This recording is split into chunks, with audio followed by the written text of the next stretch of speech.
Napakasakit ko ho kasi isang kababayan nating OFW inaapi sa ibang bansa, walang kakayahan na maipagtanggol ang sarili, kundi tiisin na lang kung ano yung ginagawang abuso sa kanya. Samantalang bago siya umalis dito sa Pilipinas, tinaga pa siya ng OWA. Di ba? Kunyari, yung perang kanilang kinukolekta para sa kapakanan. Kasi overseas workers welfare, di ba? Welfare, oo. Ano ba yung welfare? Di ba sa kapakanan? Kunyari. Pero sa kapakanan nila yun eh. Sila lang ang nagtatamasa dyan sa pera na yan eh. Sipin mo, nagpapasweldo ka ng mokauson, wala namang ginagawa. Ang pinagkakabalan sino sisiraan? Ha? Sino bababuyin natin tao? Yan ang iniisip nila. Fake news. Oh, kumikita pa sila. Oh. Ngayon, meron kaming gustong ibalita sa inyo. Di ba kausap natin kanina yung kaibigan? Oo. Oh. Ngayon, pagkatapos nating siyang makausap, tumawag sa kanya si Jacqueline Makiling, yung pong humingi ng saklolo. Alam ba ninyo yan, Jacqueline Makiling? Nagbantayan, magpapakamatay. Yun, ako, Diyos ko. Mabuti na lang, nakausap nito. Nangako siyang gagawa siya ng tulong na maiparating itong kanyang problema at sa atin na idulog. O ngayon, ano development? Sana totoo na. Pagkababa niya ng telepono ngayon, kausap natin kanina, yung si Riel, nakatanggap si Jacqueline Makiling ng tawag mula kay Administrator Hans Kakdak. Ayun. Saan ba ito si Kakdak? Sa OWA o sa POEA? OWA mismo. Sa OWA na to, di ba? Oo. Dati kasi nandiyan siya sa POEA, di ba? Oh, sa OWA. Alam nyo, Administrator Kakdak. Ha? Kahit ganito lang ako, lahatin na ninyo yung mga nagsasalita ng puro tungkol sa OFW. Ha? Pag-harap-harapin nyo kami niyan, mas marami kong alam dyan. Lalo na sa katarantaduhan ng OWA. Simula pa ng itatag, hindi pa OWA ang pangalan yan. Welfare Fund pa lang dati yan. Well Fund, ang tawag nung araw dyan. Nung itayo yan sa panahon ni dating Pangulong Marcos, nasubaybayan ko yan. Ako ang kumwestiyon sa lahat ng katiwalian ng OWA sa panahon ni dating Minister Blas Ople. Pero malayo kayong lahat, kahit ang buong administrasyong ito sa panahon ni Marcos. Noon si Ople, pag pinuna namin ang OWA, sumasagot sila. Kayo kailangan iskandaluhin. Tuparin niyo yung pangako niyo. Tulungan ninyo yung tao. At pasalamatan ninyo yung kaibigan niyan nakausap natin kanina. Dahil desperate na yan tao eh. Wala siya malapitan. Siguro tadhana nakialam. Na-contact niya itong isa niyan dating matagal niya ng kaibigan. At nangako sa kanya, wag lang ituloy ang pagpapakamatay niya. Gagawa siya ng paraan.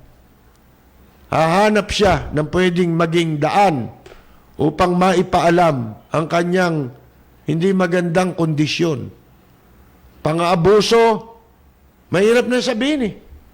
Inaabuso yan, physically and mentally. Kaya itong si Risa Ontiveros, isa ka pa eh. Ha? Maganda yan, tinulungan mo yung Taiwanese. Pero, nagpapaimbestiga kayo ha. Sana hindi lang politika. Ito, imbestigahan nyo. Itong mga ganitong kaso ng ating mga kababayan. Sino tatakbuhan yan? Yung dapat nilang lapitan, pinagtataguan sila doon sa polo. Baka akala ninyo, nagbubulid ako ng kwento rito. Nasa akin ang kopya. Kinuha ko kagad ang kopya ng kanilang mga sulat sa polo na hindi inaksyonan. Oh. Yan daw ang update sa atin. Nag-message siya sa messenger. Ang sabi ni Riel, tumawag ngayon lang si Administrator Kakdak. Kilala ko, siguro kapatid to nung dating pulis eh. Kakdak. Kilala ko yun eh. Kakdak, matino yun eh. Yung kapatid. Ewan ko to, mga kaibigan. Tumawag na. Oh, tumawag na dun mismo sa Oo, may communication na. kay Jacqueline Makiling. Pagkababa niya ng telepono, nakikinig eh. Ba't di ka tumawag dito? Diba? Para ipaalam mo sa mga tao na kumikilos kayo. Diba? Para sa kapakanan ng mga OFW.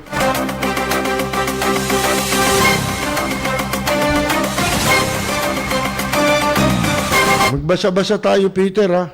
Ng mga... Oo. Alam nyo, hindi ako nagyayabang sa inyo.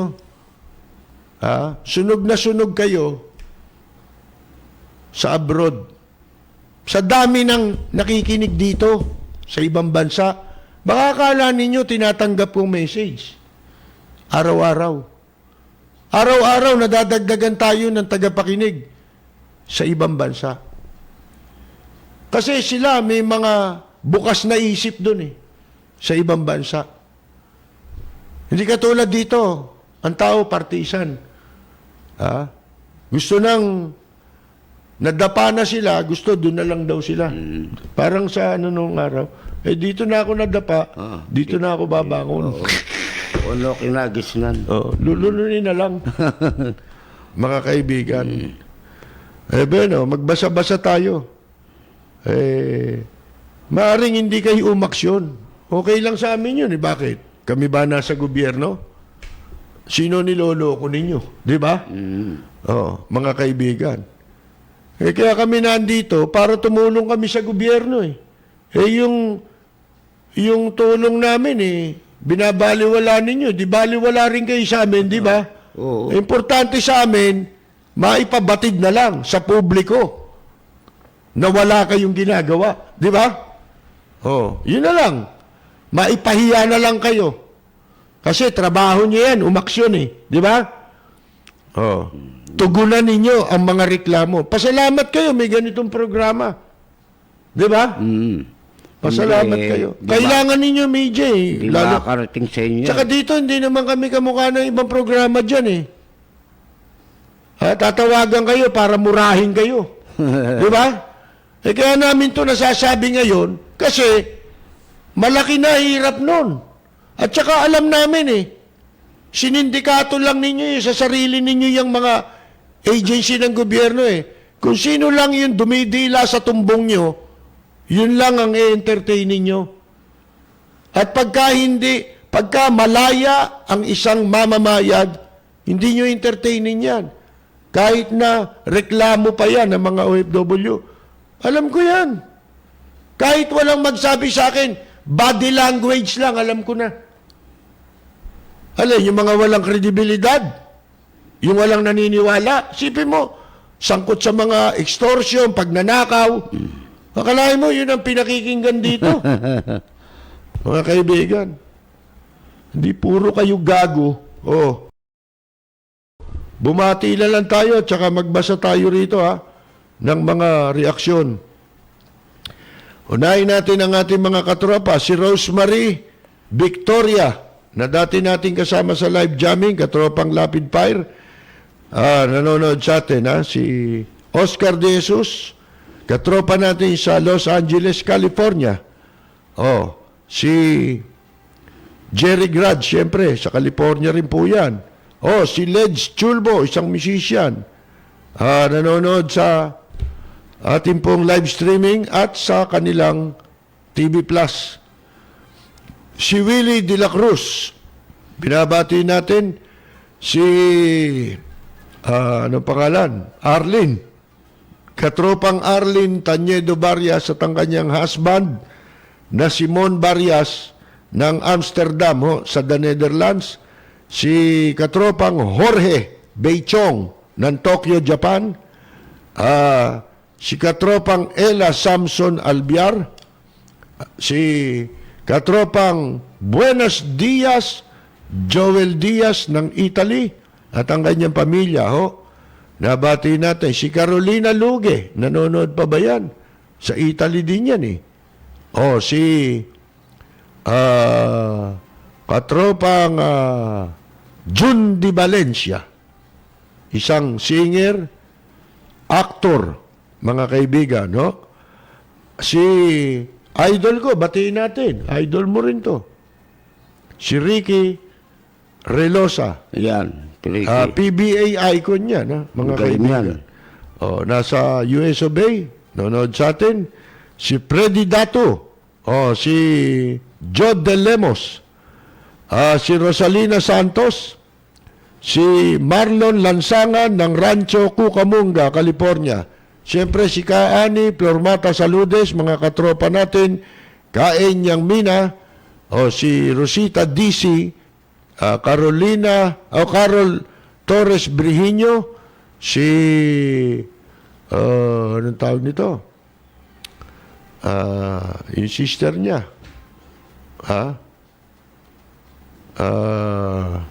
Si Rogie Tortalakino sa Cebu, nanonood po sa atin.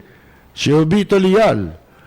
Si ating kaibigan, dati ring entertainer sa Japan to, mga pioneer na, ito talagang dancer, dance troupe nung araw. Si Bibian Bonilla Santos. Kilala niyo ba si Bibian? Yan ang mother ng Mariah Carey of the Philippines. Si Marinel Santos. Mga kaibigan. Si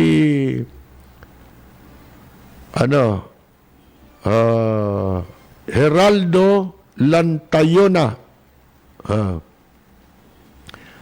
Change channel ka na.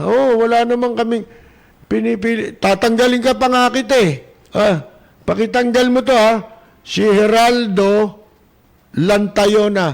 Hindi namin kailangan mga dito. Ako, dito sa program natin. Meron pa kagabi. Si Ken Romero, binabati natin. Si Samaha May Bahay sa Amerika. Si Edwin Angara ng Perth, Western Australia. Si Robert Aquino ng Hong Kong. Binabati natin. Si Mike Madela. Yan. Si Leon Nilo. Si Cyril Belen ng Antioch, California. Ayan. Si Tigradu. Si Tigradu, matagal na ito. Doon pa tayo sa himpilan ng mga negosyanteng kumukuha ng pabor sa gobyerno. Si Ariel Kabawatan ng Singapore ay binabati natin. Si Leo Villena. Si June Perin. Si Noli Castro. Buti pangalan mo, walang D. Castro lang, si Butanding, nilagay daw sa Channel 4, General Manager. Galing, Si nung nasa tourism, pati hati-haya lang pala sa beach. Tapos umabit sa anomalya. Nilagay sa Channel 13, ngayon sa Channel 4 naman. Sandok lang ng sandok. Habang may masasandok. Si Yula Sotelo na ating katropa sa Tokyo, Japan. Binabati natin, Si Joel Cruz nga pala, binabati natin. Kanya may bahay. Si Lulu. Si Aida Trillana sa Paris, France ay nanonood po. Si Canuel Binuya. Canuel. Good evening. Baka sa Sabado, Si Jojo Brian Aspiras. Si Eric Moico. Ayan. Si Linda Punsala ng San Francisco. Si kaibigang Rudy Santos, dating musician, member ng Horoscope Band. Mga original ng Japan ito, ha. Oh, nasa ano na to, California. Si Luningning Mabasa Barawid, si Nilo Formentera, si Mardy Ilagan. Tatlo po ata istasyon nyo. Hindi, marami na ako. Namalengke na ako eh. Si Melvin Garcia. Ano? Ano to? Ito, taga-Japan daw siya, si Melvin Garcia. Si May J, ho. Binabati natin, taga-Japan din yata ito. Hindi ako nagkakamali. Si Eliana Eliasar Calonsag, isa hong kagawad sa Maynila, at ang kanyang husband, dati si Chairman, no? Chairman Calonsag, dyan sa Santa Mesa. Si Robert Cruz, ng Valenzuela City, bagong katropa niyo po. Yan. Si Francia Morales ng New Jersey, binabati natin. Si Susana de los Santos na ating katropa. Madalas ko nalilimutan si Susana. Ito pa naman si Susana, sabay makinig yan. Nonood. Tapos may radyo pa. Nanonood pa ng live streaming yan. Mga kaibigan. Si Diana Sayas Kirante. Si Awan, si Carmela Torres Balcos na ating katropa. Ayun ang tinatanong ko kanina. Na yun, naalala ko na. Si Al Angeles ng Temecula sa California yun, di ba? Si Maria Dolores Santos, si BenQ Autoshop, si Vanessa Rivera, si Richard Galliano, si Jose Hulba Papilla Jr.,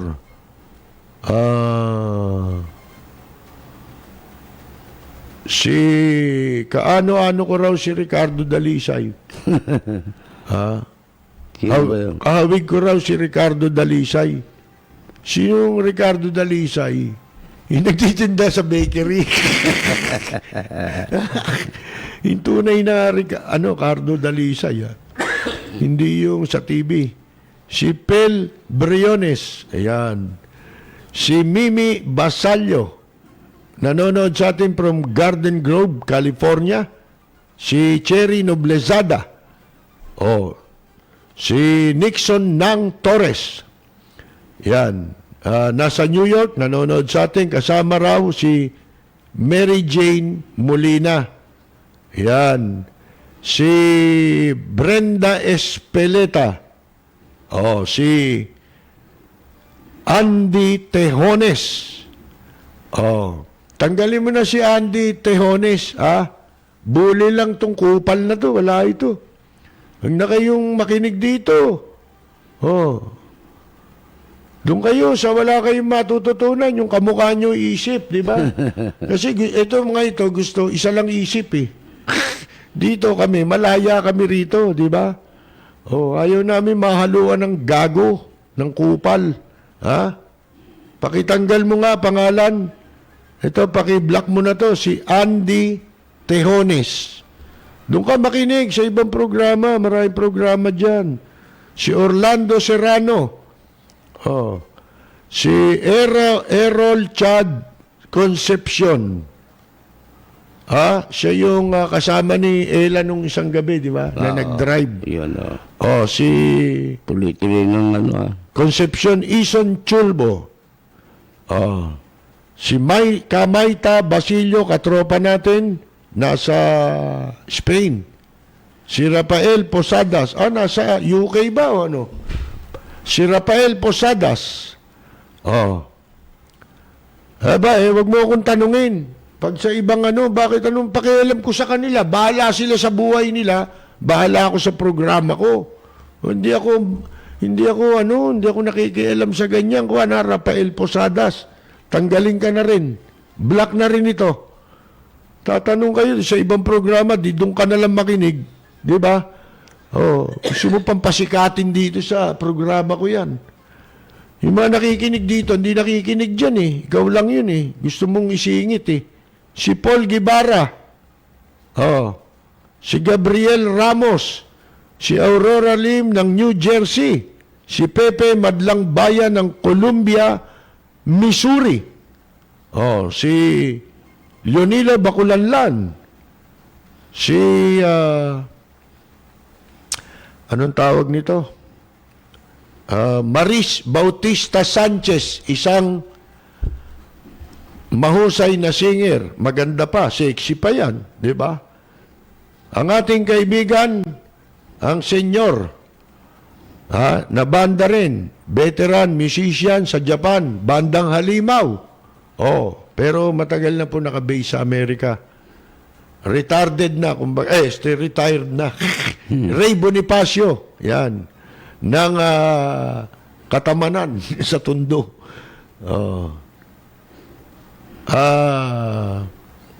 Si Banjo Hilbuena.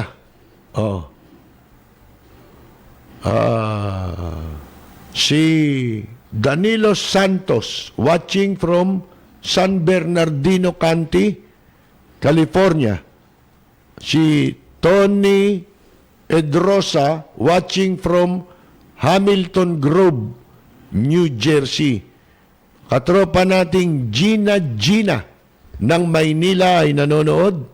Si Boards Ian.